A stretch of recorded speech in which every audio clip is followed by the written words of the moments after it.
जय हिंद दोस्तों। आज के वीडियो में हम लोग हर्यक वंश से संबंधित पूरा विवरण देखेंगे। ठीक है ना, कि हर्यक वंश में कितने राजा हुए, उनके शासनकाल कब से कब तक था, उन्होंने क्या किया, इन सारे बातों को देखेंगे। तो चलिए शुरू करते हैं। पहले देखते हैं हर्यक वंश का परिचय। तो देखिए, हर्यक वंश मगध का पहला ऐतिहासिक और शक्तिशाली राजवंश माना जाता है।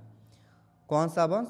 अगर पूछ देगा कि बताइए मगध पर शासन करने वाला सबसे पहला ऐतिहासिक वंश, याद रखिएगा कौन सा वंश, ऐतिहासिक राजवंश कौन है, तो याद रखिएगा हर्यक वंश है। कौन सा है? हर्यक वंश।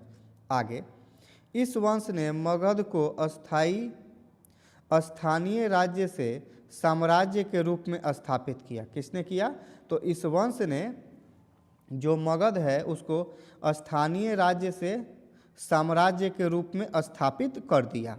आगे देखते हैं, कह रहा है यह वंश बौद्ध और जैन धर्म के विकास के काल से जुड़ा हुआ है।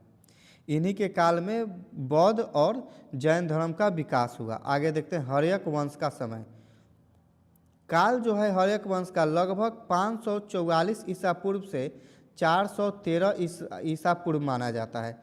कुल शासन अवधि जो है लगभग 130 वर्ष है। कितनी है? हर्यक वंश की 130 वर्ष की शासन अवधि है। इनमें आगे हम लोग देखते हैं इनके राजाओं के बारे में। पहला जो राजा है ये है बिंबिसार। कौन है? बिंबिसार। इसका राज्यकाल जो है ये 544 ईसा पूर्व से शुरू होकर 542 ईसा पूर्व तक चलता है। इसके बारे में परिचय देखते हैं। देखिए, हर्यक वंश का संस्थापक बिंबिसार। याद रखिएगा, प्रश्न पूछेगा हर्यक वंश का संस्थापक तो कौन था, तो याद रखिएगा बिंबिसार। इनके पिता जो थे वो भटिये थे। कौन थे? भटिये। इनकी राजधानी क्या थी? राजगिरी या गिरिब्रिज थी। आगे देखते हैं, प्रमुख नीतियां अब देख लेते हैं। तो बिंबिसार की प्रमुख नीति थी विवाह नीति। क्या करना? विवाह नीति अपनाई, विवाह करके और राज्य को ले लेना। कौशल वैशाली मर्द राज्यों से विवाह संबंध स्थापित और अंग राज्यों को मगध में मिलाया। अंग की राजधानी चंपा थी। ये इसके बारे में कुछ प्रमुख नीतियां हैं। आगे देखते हैं प्रशासनिक उपलब्धियां। तो देखिए, नियमित कर व्यवस्था, अस्थाई सेना संगठन और मंत्री परिषद की स्थापना किसके काल में हुई? बिंबिसार के काल में। अब इसके बारे में धार्मिक महत्व भी देख लेते हैं। तो देखिए, गौतम बुद्ध का समर्थक था। बुद्ध को वेलुवन विहार दान में दिया। प्रश्न पूछता है कि वेलुवन विहार जो है बुद्ध को किसने दान में दिया, तो याद रखेगा बिंबिसार ने।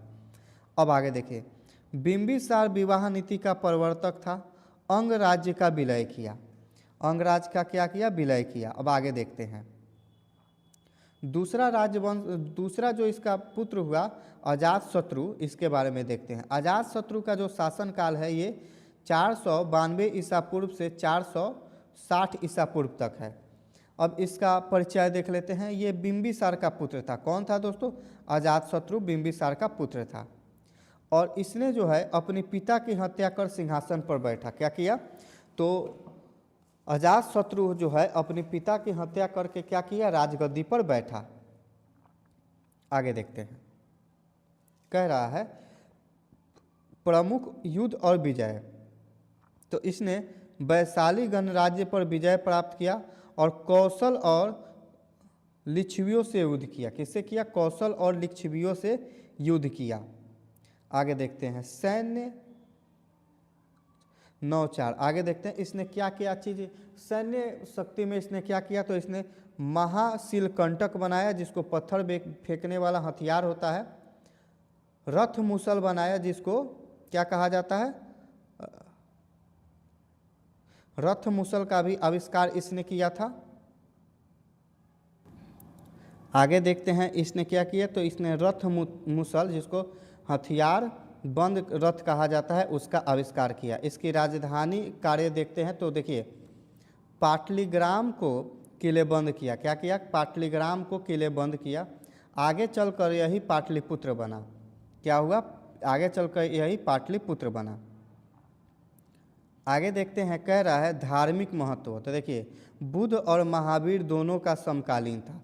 प्रश्न पूछ देता है, काफ़ी महत्वपूर्ण प्रश्न है। आपके प्रत्येक कंपटीशन के एग्जाम में बहुत सारी संभावनाएं होती हैं कि आपसे प्रश्न पूछे कि बुद्ध का समकालीन कौन था। राजाओं का नाम दे देगा तो याद रखिएगा, बुद्ध और महावीर दोनों का समकालीन कौन था? अजातशत्रु था। आगे देखिए, प्रथम बौद्ध संगीति का आयोजक था। प्रथम बौद्ध संगीति किसके काल में हुई? तो याद रखिएगा अजातशत्रु के काल में और राजगृह में हुई थी। ठीक है, आगे देखिए, गणराज्यों का अंत करने वाला शासक था। गणराज्यों का अंत करने वाला शासक था। युद्ध तकनीक में नौचार था। क्या था? युद्ध तकनीक में नौचार था। इसके बाद हम लोग देखते हैं उसके अजातशत्रु के पुत्र उदयन के बारे में। उदयन या उदयन, इस उदयन या उदाई दोनों कहा जाता है, तो इसमें आप लोग कंफ्यूज मत होइए। देखिए इसका जो राज्यकाल है वो 460 ईसा पूर्व से 444 ईसा पूर्व तक रहा था। किसका काल? उदयन का काल। इसका परिचय देखते हैं। तो देखिए ये अजातशत्रु का पुत्र था और शांतिप्रिय शासक था। क्या था ये? तो ये शांतिप्रिय शासक था। इसकी सबसे बड़ी उपलब्धि जो है कि इसने पाटलिपुत्र की स्थापना की। किसकी स्थापना की? पाटलिपुत्र की स्थापना की और राजधानी को राजगृह से पाटलिपुत्र स्थानांतरित किया। यानी कि जो पहले राजधानी थी राजगृह, उसको पाटलिपुत्र में किसने स्थानांतरित किया? तो याद रखिएगा उदयन ने। आगे देखिए, प्रशासनिक महत्व देखते हैं। गंगा सोन संगम का परिणतिक उपयोग और उसके बाद व्यापार और प्रशासन का केंद्र विकसित किया। किसने किया? उदयन ने।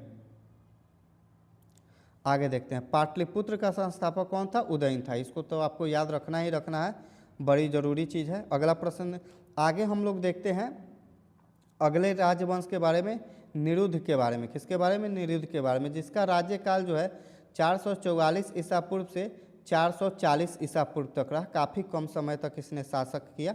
ये किसका पुत्र था दोस्तों? तो ये उदयन का पुत्र था। किसका पुत्र था? उदयन का। ये जो शासक था ये दोस्तों काफ़ी कमज़ोर शासक था। कैसा शासक था? कमज़ोर शासक था, जो कि दरबारी षड्यंत्रों में उलझा रहा। क्या हुआ कि दरबार में जो उसके बहुत सारे दुश्मन थे, उन्होंने षड्यंत्र किया तो वो उसी में उलझा रहा। अगला शासन देखते हैं।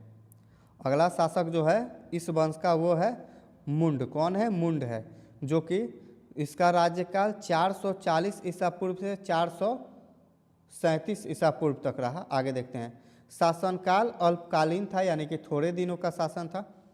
प्रशासन में शिथिलता आई थी और जनता में असंतोष की भावना जगी थी। किसमें? मुंड के शासनकाल में। अगला जो इसका शासक है ये है नागदशक। कौन है दोस्तों? नागदशक। नागदशक का शासनकाल 437 ईसा पूर्व से 413 ईसा पूर्व तक था। ये जो था हर्यक वंश का अंतिम शासक था और ये अत्याचारी शासक था। कैसा शासक था? अत्याचारी शासक था। जनता और अमात्यों में असंतोष, यानी कि इसके शासनकाल में जनता और अमात्यों में क्या हुआ? असंतोष की भावना जगी। आगे इसका परिणाम हुआ था, जनता ने विद्रोह किया, शिशुनाग वंश का उदय हुआ। किसके द्वारा हुआ? तो जब नागदशक की मृत्यु करके और शिशुनाग वंश का उदय हुआ। परीक्षा उपयोगी कुछ बिंदुएं, हर्यक वंश का अंत किसके समय में हुआ? नागदशक के समय में हुआ। किसके समय में हुआ? नागदशक के समय में। अब हर्यक वंश की जो प्रशासनिक व्यवस्था है इसके बारे में भी देख लेते हैं। प्रशासन प्रणाली देखिए, प्रशासन प्रणाली जो थी राजतंत्रात्मक शासन थी। राजा सर्वोच्च सत्ताधारी था, यानी कि राजा का ही चलता था। उसके बाद मंत्री परिषद द्वारा सहायता मिलती थी। मंत्री परिषद द्वारा क्या मिलती थी? सहायता मिलती थी। आगे प्रशासन इकाइयाँ, राज्य, जनपद और ग्राम में क्षेत्रों को बांटा गया था। ग्राम का मुखिया ग्रामीण कहलाता था। ग्राम का मुखिया कौन कहलाता था? ग्रामीण कहलाता था। उसके बाद सेना, तो इसमें सेना था 4 अंगों वाली सेना थी। कैसी सेना थी? 4 अंगों वाली थी। अब ये 4 अंगों वाली कैसी सेना थी? तो पैदल थी, घुड़सवार थी, रथ थी और हाथी था। आगे देखते हैं, न्याय व्यवस्था देखते हैं। तो राजा सर्वोच्च न्यायाधीश था और अपराधियों के लिए दंड कौन घोषित करता था? राजा घोषित करता था। आगे देखते हैं, कह रहा है हर्यक वंश का ऐतिहासिक महत्व क्या है? तो देखिए, मगध को साम्राज्य का रूप दिया इसने और गणराज्यों का अंत किया और क्या किया? पाटलिपुत्र जैसी महान राजधानी की नींव रखी और बौद्ध धर्म जैन धर्म को संरक्षण दिया। क्या किया? बौद्ध धर्म और जैन धर्म को संरक्षण दिया। अब देखते हैं हर्यक वंश का पतन। तो देखिए, हर्यक वंश के पतन के कारण तो इसके उत्तराधिकारी संघर्ष करते रहे और शासक क्या हुए? कमज़ोर हुए, जिसके कारण क्या हुआ? जनता में असंतोष की भावना उत्पन्न हुई और केंद्रीय नियंत्रण कम होने के कारण इस वंश का जो है अंत हो गया। दोस्तों मिलते हैं इसी प्रकार से अगले वीडियो में, तब तक के लिए जय हिंद।